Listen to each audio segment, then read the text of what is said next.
Hello friend, हम आज देखेंगे how to analysis a stock.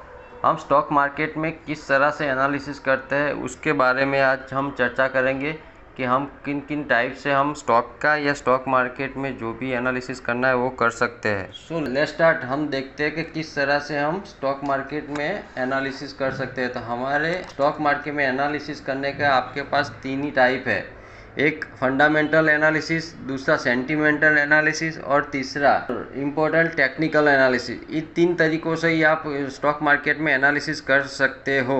तो हम ब्रीफ में तीनों के बारे में चर्चा करते हैं। अगर हम पहले फंडामेंटल एनालिसिस की चर्चा करें तो फंडामेंटल एनालिसिस में हमें कंपनी का फाइनेंशियल स्टेटमेंट हमें देखना पड़ता है कि कंपनी किस लेवल पे अभी काम कर रही है और क्या एक्चुअल में उसकी कंडीशन है, कि क्या प्रॉफिट और क्या लॉस है। उसमें आप एसेट, लायबिलिटी और अर्निंग को काउंट करके वो आप डेटा निकाल सकते हो। Fundamental analysis need to prefer historical data and present data. हम हिस्ट्रिकल डेटा लेके और प्रेजेंट डेटा लेके उसका एनालिसिस करना पड़ता है। एनालिसिस में हमें economic analysis, industrial analysis, company का पर्सनली एनालिसिस करना पड़ता है कि किस लेवल पे अभी ओवरऑल कंडीशन चल रही है। तो फंडामेंटल एनालिसिस के हम पहले देखते हैं पॉजिटिव पॉइंट। फंडामेंटल एनालिसिस का हम पॉजिटिव पॉइंट फ्रेंड्स देखें तो हमें कंपनी के एक्चुअल फिगर हमारे सामने आते हैं कि कंपनी अभी किस लेवल पे काम कर रही है, कि प्रॉफिट क्या है, लॉस क्या है, उसका ग्रोथ क्या होने वाला है, अभी कौन से वैल्यूएशन पे ट्रेड कर रही है। वो डिटेल्स हमें फंडामेंटल एनालिसिस से ही मिलता है। तो fundamental analysis main important point है स्टॉक मार्केट में। और इन्वेस्टमेंट हम जब भी करते हैं तो कंपनी के रियल वैल्यूएशन पर करते हैं, ना कि प्राइस पे वैल्यूएशन निकालना वो थोड़ा फंडामेंटल में थोड़े कॉम्प्लिकेटेड चीज़ है।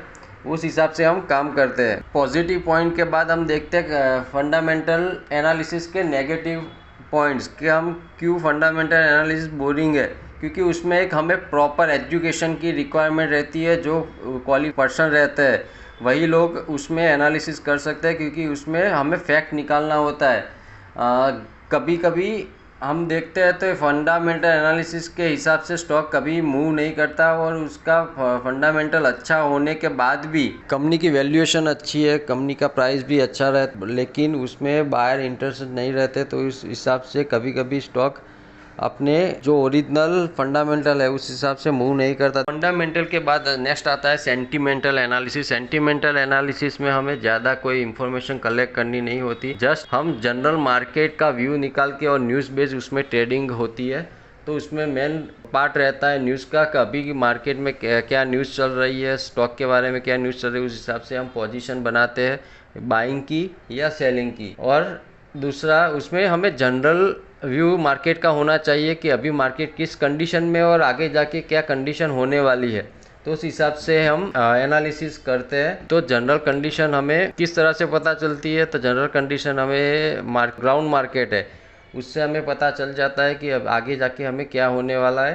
तो मार्केट की कंडीशन देख के हम उसमें बाइंग ट्रेड लगाते हैं, या मार्केट की कंडीशन ख़राब है तो उसमें हम सेलिंग का ट्रेड लगाते हैं। इस हिसाब से हमें सेंटिमेंटल एनालिसिस में काम होता है। ये थोड़ा रिस्की भी है। तीसरा हमारा आता है technical analysis. Most important analysis रहता है वो टेक्निकल एनालिसिस ही रहता है, क्योंकि फंडामेंटल एनालिसिस हो या सेंटिमेंटल एनालिसिस हो, उसको पोजीशन लेने के लिए एक प्लेटफॉर्म चाहिए। उसमें हमें टेक्निकल एनालिसिस साथ देता है। तो उसमें हम बेस्ड ऑन प्राइस वैल्यूएशन पर ही काम करते हैं कि अभी किस तरह से प्राइस रिएक्ट कर रहा है, उस हिसाब से हम उसमें ट्रेड बनाते हैं। दूसरा हम उसमें वॉल्यूम को भी काउंट कर सकते हैं। टेक्निकल एनालिसिस में हमें यूज़फुल टूल्स रहते हैं, वो है मेन मेजरली चार्ट। और चार्ट में भी हमें दो पार्ट्स देखने को मिलते हैं, एक लाइन चार्ट रहता है और सेकंडली हम काउंट करें तो उसमें हमें कैंडल स्टिक बार।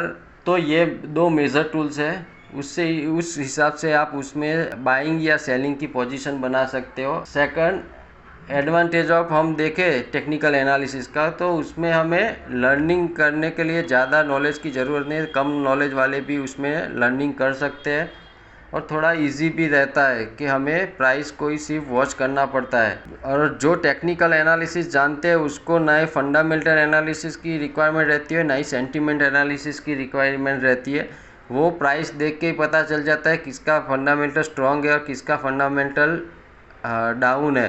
उस हिसाब से ही प्राइस वर्क करता है। और टेक्निकल एनालिसिस का प्लस पॉइंट दूसरा ये है कि हमें एंट्री और एग्जिट का एग्जैक्ट पॉइंट मिल जाता है कि यहाँ पे हमें एंटर करना है और यहाँ पे हम एग्जिट ले सकते हैं। वो डिसाइड करने के लिए हमें टेक्निकल एनालिसिस की रिक्वायरमेंट रहती ही है। कोई भी बड़ा फंडामेंटल एनालिसिस हो उसको टेक्निकल आना ही चाहिए। तो एडवांस के साथ हम काउंट करें, इसके डिसएडवांटेज कोई भी रहता है, उसका एडवांटेज भी रहता है और डिसएडवांटेज भी रहता है। उसमें मेन हो जाता है इमोशन। अगर आपको इमोशनल पे कंट्रोल नहीं कर सकते तो टेक्निकल एनालिसिस आपके लिए कभी कभी फेल होता हुआ दिखेगा, क्योंकि हम ह्यूमन बींग्स है।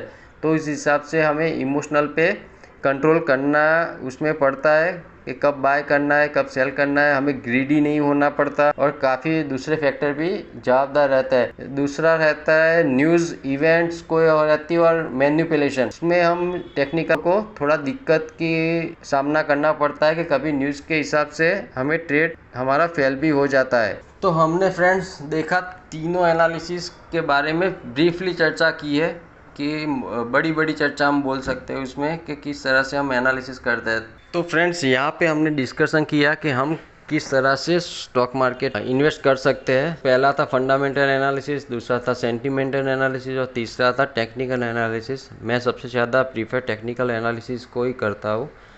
तो ओवरऑल कंक्लूजन निकलता है कि हमें स्टॉक मार्केट में किस तरह से एनालिसिस करना चाहिए। तो my best view of technical analysis, इसमें आप तीनों काउंट कर सकते हो। तो आप अपना एनालिसिस खुद करना सीखिए और ज़्यादा से ज़्यादा अर्निंग करना सीखिए। So thank you for watching our channel MD power of chart. मैं मुकुंद कुमार आपका तहे दिल से शुक्रिया अदा करता हूँ। मिलते हैं नेक्स्ट वीडियो में और ज़्यादा से ज़्यादा मेरी चैनल को सब्सक्राइब कीजिए तो मुझे भी मोटिवेशन मिलता रहे। ऐसे कंटेंट आपको मैं नए सेंड करता रहूँगा। तो thank you for watching our channel.